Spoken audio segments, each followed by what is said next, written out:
अस्सलाम वालेकुम दोस्तों। अमेरिका और इसराइल के ईरान पर हमले को 24 घंटे से ज्यादा हो गए हैं। इस हमले के बाद ईरान के सुप्रीम लीडर आयतुल्लाह खामनाई शहीद हो गए हैं, लेकिन कोई गल्फ का, मिडिल ईस्ट का एक मुल्क नहीं है जिसने इसराइल और अमेरिका के इन हमलों की मजम्मत की हो। आखिर ये मजम्मत क्यों नहीं की गई? वॉशिंगटन पोस्ट, अमेरिका का अखबार है, उसने दोस्तों बांडा फोड़ दिया है। सऊदी अरब को बेनकाब कर दिया है। सऊदी अरब ने किस तरह ईरान से गद्दारी की है।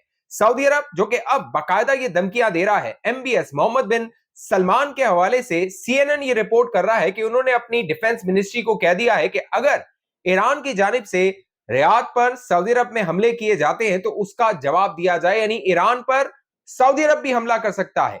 गुज़िश्ता 24 घंटों के अंदर जब इसराइल और अमेरिका ने हमला किया है ईरान के ऊपर, और ईरान ने जब जवाबी वार किया और सऊदी अरब में हमले किए, मिसाइल दागे, उसके बाद डोनाल्ड ट्रंप, अमेरिकी सदर का एमबीएस मोहम्मद बिन सलमान के साथ राब्ता हुआ है। और दोस्तों, इस राब्ते में क्या हुआ है? इस राब्ते में डोनाल्ड ट्रंप ने मोहम्मद बिन सलमान को कहा है कि अगर आपको हमारी मदद चाहिए तो हम मदद करने को तैयार हैं। हुआ कुछ यूं है कि वॉशिंगटन पोस्ट, अमेरिका का बड़ा अखबार है, उसने दोस्तों एक रिपोर्ट शाया की है और उस रिपोर्ट में उसने बताया है कि गुज़िश्ता एक महीने में, यानी जो जनवरी का महीना था, उसमें कई कॉल्स की गई हैं मोहम्मद बिन सलमान की जानिब से डोनाल्ड ट्रंप को, अमेरिकी सदर को। और अगर आपको याद हो, मैंने इसी चैनल पे आप दोस्तों को बताया था कि जनवरी के महीने में, गालिबन 26 जनवरी थी, जब केबीएस खालिद बिन जो सलमान है, जो कि डिफेंस मिनिस्टर हैं और मोहम्मद बिन सलमान के भाई हैं, उन्होंने अमेरिका का दौरा किया था। वॉशिंगटन में उनकी जो सेक्रेटरी ऑफ स्टेट है मार्को रूबियो, उनके साथ मुलाकात हुई थी, और सेक्रेटरी ऑफ डिफेंस जो है उनके साथ अमेरिका के मुलाकात हुई थी। और इस दौरे के बाद, यानी खालिद बिन सलमान के दौरे के बाद, जो बड़ी खबर सामने आई थी वो ये थी कि खालिद बिन सलमान ने अमेरिकी एडमिनिस्ट्रेशन को कहा है कि अभी वक्त है कि ईरान पर हमला किया जाए, वरना अगर जो अमेरिका, जिसने इतना बड़ी मिलिट्री ताकत ईरान के गिर्द जमा की है, और हमला नहीं करती तो फिर ईरान मजीद मजबूत हो जाएगा। अब वॉशिंगटन पोस्ट क्या बता रहा है? वॉशिंगटन पोस्ट ये बता रहा है कि गुज़िश्ता एक माह के दौरान एमबीएस मोहम्मद बिन सलमान ने डोनाल्ड ट्रंप से कई मर्तबा राब्ता किया, और कई मर्तबा राब्ता करके डोनाल्ड ट्रंप पे दबाव डाला गया कि ईरान पर हमला किया जाए। एक जानिब जो सऊदी अरब था वो दबाव डाल रहा था, इसराइल जो था वो अमेरिका की मदद कर रहा था, और डोनाल्ड ट्रंप, अमेरिका ने ईरान पर हमला कर दिया। ये नेक्सस है सऊदी अरब और इसराइल का। पब्लिकली बाकायदा वॉशिंगटन पोस्ट कह रहा है कि अवामी सतह पे एमबीएस मोहम्मद बिन सलमान ने यह तासुर दिया था कि जो सऊदी अरब है वो डिप्लोमेसी चाहता है, मुज़ाकरात चाहता है, बातचीत चाहता है, लेकिन असल बिहाइंड द सीन, पर्दे के पीछे, मोहम्मद बिन सलमान चाहता था कि ईरान पर हमला कर दिया जाए।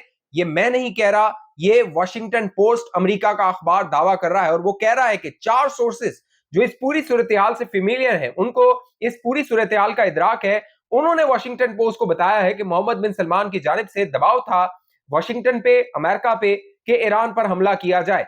जो नेतन्याहू, इजराइल का वजीर आजम है, वो तो पब्लिकली कैंपेन चला रहा था, वो तो बाकायदा बयानात दे रहा था और अमेरिका को कह रहा था कि हमला कर दिया जाए, सुप्रीम लीडर आयतुल्लाह खामनाई जो है उनको एलिमिनेट कर दिया जाए और रिजीम चेंज कर दी जाए। अब जो ताजा सूरत हाल है उसके मुताबिक रिजीम चेंज तो होने वाली नहीं है।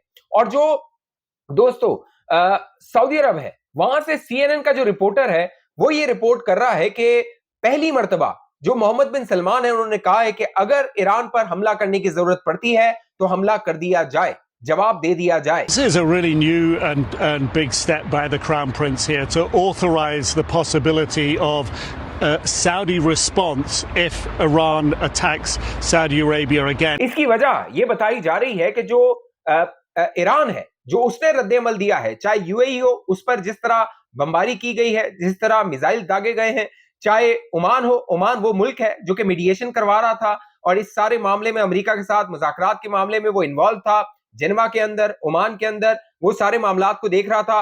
ओमान के अंदर भी स्ट्राइक किया गया है ईरान के मिसाइल्स ने।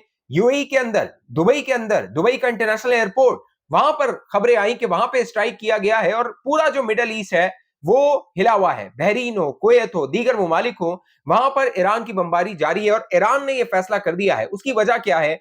ईरान को यह मालूम था, और मैंने अपने मुतादिद, जब मैंने वो वीडियो की थी जिसमें मैंने बताया था खालिद बिन सलमान जो है वो बाकायदा इजरायली लॉबीज के साथ वाशिंगटन में मुलाकात कर रहा है, तो मैंने कहा था कि सऊदी अरब धोखा देगा, सऊदी अरब ने धोखा दिया है, सऊदी अरब ने गद्दारी की है। ये मैं नहीं कह रहा, ये वॉशिंगटन पोस्ट रिपोर्ट कर रहा है। इस पर सऊदी अरब को वजाहत करनी होगी। एमबीएस ने यकीन दहानी कराई, बाकायदा मसूद पेशेकियान जो कि सदर हैं ईरान के, उनसे राब्ता किया गया, कॉल की गई और उनको कहा गया कि हमारी एयर स्पेस यानी हमारी फिजा और हमारी जमीन इस्तेमाल नहीं होगी, और ऐसा ही हुआ। लेकिन बिहाइंड द सीन ये जो तासुर दिया जा रहा था कि हमारी फिजा और हमारी जमीन इस्तेमाल नहीं होगी, हालांकि अंदरूने खाना ये सब मिले हुए थे।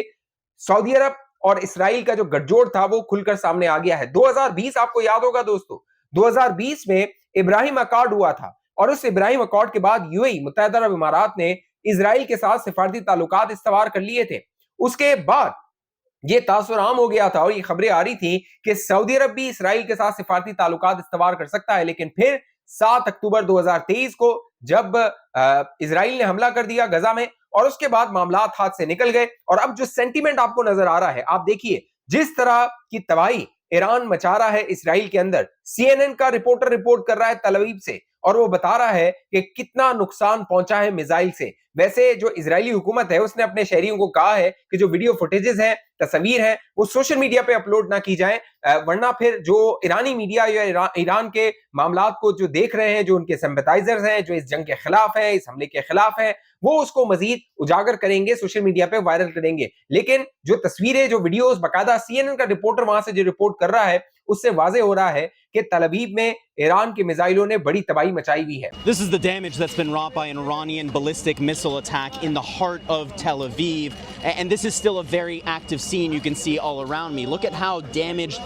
this building is right here, and these vehicles as well, crumpled and crushed as a result of the destructive power of that blast. दोस्तों, अमेरिका का ये शिकवा था कि जो ईरान है वो न्यूक्लियर मुज़ाकरात में संजीदा नहीं है। इस तरह के बयानात आ रहे थे, लेकिन ओमान का जो फॉरेन मिनिस्टर है उसने इन तमाम दावों की तरदीद नफी कर दी है। दोस्तों, ओमान के जो फॉरेन मिनिस्टर हैं उन्होंने एक इंटरव्यू में बताया है कि ईरान जीरो इनरिचमेंट पे मान गया था, यानी ईरान ने ये गारंटी दे दी थी कि हम एटम बम नहीं बनाएंगे, एटमी हथियार नहीं बनाएंगे, अपनी इनरिचमेंट को जीरो पर लेकर चले जाएंगे। आप सोचिए कि जो या डिमांड अमेरिका की थी वो ईरान मानने को तैयार था, लेकिन जो डिमांड इसराइल की थी वो ईरान मानने को तैयार नहीं था और इसीलिए ईरान पर हमला कर दिया गया। What has Iran agreed to you that they have never done before? Can you give us any sense? The single most important achievement, I believe, is the agreement that Iran will never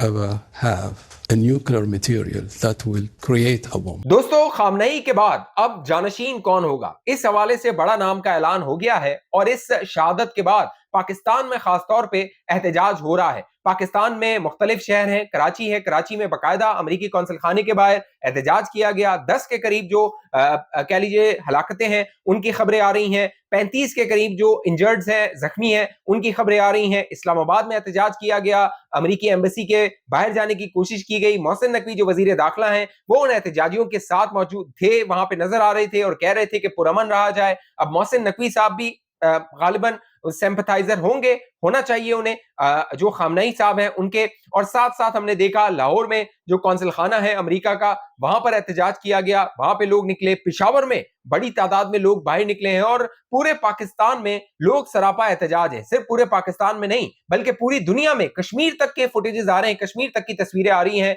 कि वहां पे भी लोग सड़कों पर हैं और जो खामनेई है उनकी शहादत का वो शोक मना रहे हैं, एहतजाज कर रहे हैं। अब उनका जो सक्सेसर है, यानी ईरान के अंदर एक इंटरम सेटअप बना दिया गया है, एक्टिंग सुप्रीम लीडर नामजद कर दिया गया है आयतुल्ला अली रजा अराफी को।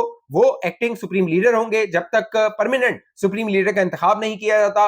उनके साथ जो इंटरम काउंसिल होगी उसमें प्रेसिडेंट मसूद पेशेकियान होंगे और जो चीफ जस्टिस हैं गुलाम हुसैन मौसवी, वो जो है वो कह लीजिए इंटरम काउंसिल का हिस्सा होंगे। और उसके बाद मुस्तकिल जो सुप्रीम लीडर होगा, सक्सेसर होगा आयतुल्ला खामनेई का, उसको नामजद कर दिया जाएगा। लिहाजा बज़ाहिर ये नजर आ रहा है दोस्तों कि जो मिडिल ईस्ट है उसके अंदर मजीद मामलात खराब होने वाले हैं और ईरान जो है इस जंग को रोकने वाला नहीं है, क्योंकि डोनाल्ड ट्रंप ने पहले ही इस जंग का ऐलान करने से पहले कह दिया था, करते वक्त कह दिया था कि ये कई हफ्तों पर मुश्तमिल जंग हो सकती है। लिहाजा हमें तैयार रहना चाहिए कि ये मामला 1-2 दिन का नहीं है, हो सकता है इसमें अगले 15-20 दिन या 1 माह लग सकता है। आपकी इस हवाले से जो राय है नीचे कमेंट कीजिए। अब तक ये चैनल आपने सब्सक्राइब नहीं किया जरूर सब्सक्राइब कीजिए, साथ घंटी का निशान उसको दबाइए, वीडियो को लाइक कीजिए, शेयर कीजिए, फेसबुक देखने वाले दोस्त पेज को लाइक फॉलो करके इस वीडियो को लाजमी शेयर कीजिए। अगली वीडियो तक मुझे इजाजत दीजिए, अपना ख्याल रखिएगा।